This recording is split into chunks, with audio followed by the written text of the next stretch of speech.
नमस्कार, स्वागत छ तपाईहरुलाई हाम्रो मिनी ब्लगमा। Welcome to my channel. आशा छ तपाईहरु सबैजना सन्चै हुनुहुन्छ। आजको ब्लगमा हामी एकदमै विशेष र स्वादिलो परिकार तयार पार्दै छौं। भिडियोलाई अन्तिमसम्म हेरेर साथ दिनुहोला है।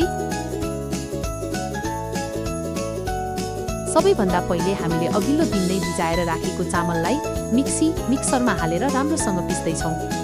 यहाँ दिदी र म बसेर चामलको राम्रो र चिल्लो घोल बाक्लो ब्याटर बनाउँदै छौं। मिक्सी चलाउँदै चामल पिस्दै र अर्को भाँडोमा खन्याउँदै हामीले सेलरोटी बनाउनको लागि ठिक्कको ब्याटर तयार पारिसक्यौं।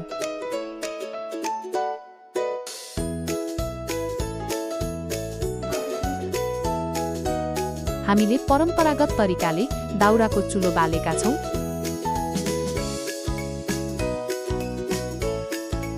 चुलोमा तावा कराही राखेर त्यसमा तेल तताउन राखियो।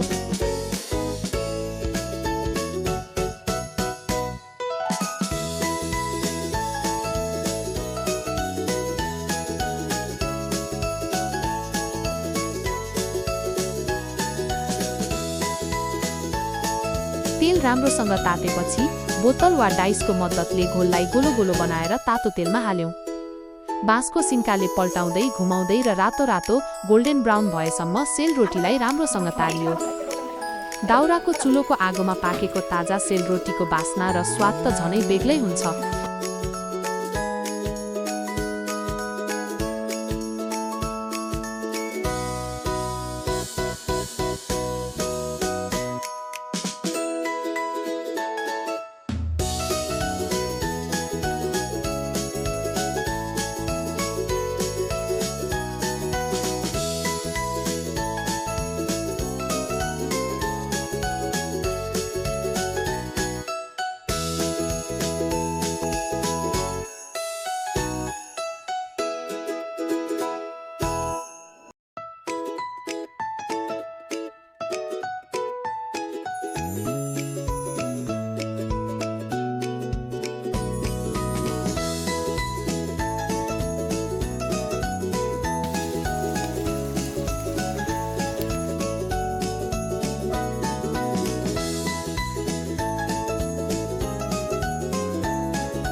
माइनस तरकारी, आलुको अचार र प्लेटिङ रोटी त तयार भयो। अब यसको साथमा खानको लागि हामीले स्वादिलो आलुको अचार तरकारी पनि बनाएका छौं।